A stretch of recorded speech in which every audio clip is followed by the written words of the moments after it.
Hello everyone, this is your favorite gun Bob back at another video, and tonight we're going to be looking at the Transformers Energon Duststorm and Wideload, which is a weird name to give a crane, but I digress.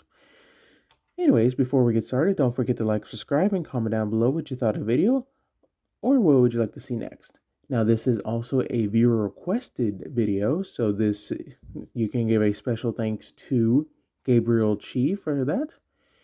And for the next couple videos, we're going to be looking at the individual members, and then at the final, we're going to be looking at Constructicon Maximus. So, anyways, let's get on to the figures.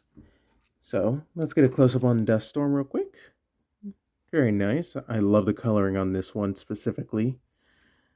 So, very nice detailing, not too much in the way of paint. All the paint is really basically up here. Nothing else on the figure. So, oh, and paint up here as well. So, get that nice Powerlinks logos, what I think the TF Wiki said it was. Oops, stay. And basically same thing for this guy, not too much paint for at least this mode. So, yeah, not too bad, not too shabby. They roll really good. And for a real quick size comparison, here we have backstop. Very nice.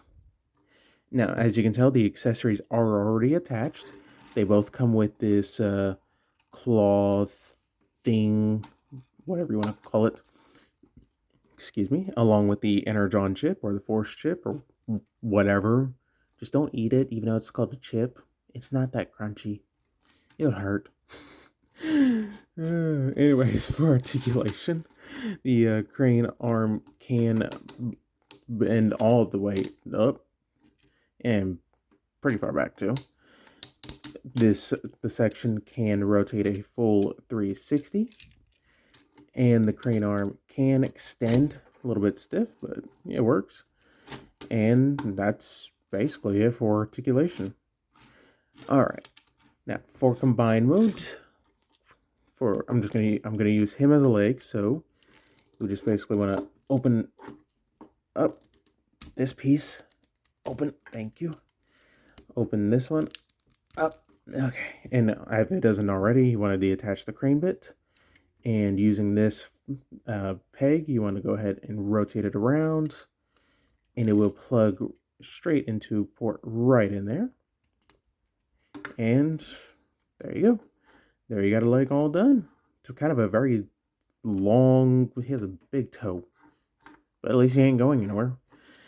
All right, and for arm mode, all you gotta do is rotate that around. There you go. I mean, also rotate that down, but it's very stiff without using the Energon ports. So, yeah. Now, if you don't want to use this, you can just, detach this, do whatever you want. You can use these as, like, fingers if you wanted to. It's up to you. So that way you can have 3 fingers. I personally don't care to do that. I'm just going to stick with this. All right. Now, for transformation into robot mode, you want to go ahead and deattach this. This will be his weapon for later. Go ahead and deattach the crane.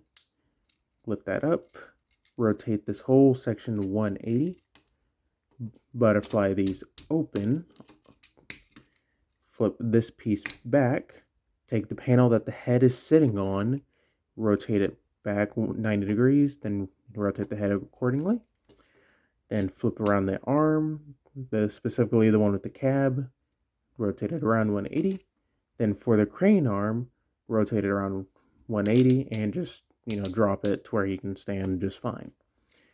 Next, you want to bring up the piece that the crane arm was sitting on, split the legs, and open up the toes.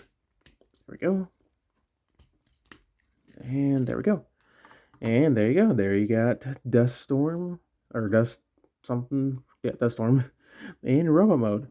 And I will be right back with Wideload. Alright, we got him transformed. So, there we go. Now, close up on the head sculpt. I'm only going to focus on one because they're basically the exact same except for paint. So, yeah, not too bad of a head sculpt. Kind of a generic-y robot, but to be fair, they didn't really have robot modes in the show. They were just vehicles and then limbs. So I can give that a pass. Alright. Now, for the weapons, you can do one of two things. You can plug it in right here if you'd like, back where it was in alt mode, and give them a giant, claw thing. Or, if you want to, you can open it up, and it is now and plug it into his hand. It is now a boomerang. Or, if you really want to, plug it into the crane, give him a giant scythe thing, whatever, or a hammer. It's a weird looking hammer spear thing. It's whatever you want. All right, now for articulation, the both arms can do a full 360. I'm gonna remove that because it's gonna hit something. They both have bicep rotations and over 90 degrees of elbow bend. The head can do a full 360, but can't look up or down unless you use this panel right here. Then it can kind of look down, but then it gets a little jarring. The waist does not move. The legs are on ball joints, so they can go forward that far, back that far. Got no play in the ball joint, which is kind of surprising. That's not common to see. The legs can bend, I would say about, I'll give it 90 degrees. So, and nothing at the feet other than up and down movement at the toe and heel. So, that's articulation. Not too much, nothing to write home about, just your basic necessary articulation.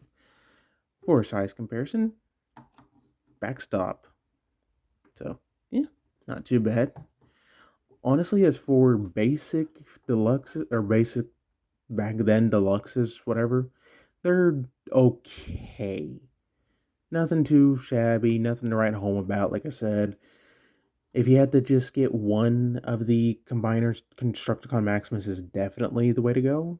That's because specifically these molds are really fun to just mess around with and all that other stuff. So that's about it. So don't forget to like, subscribe, and all the other stuff, and I'll see y'all next time for another video review.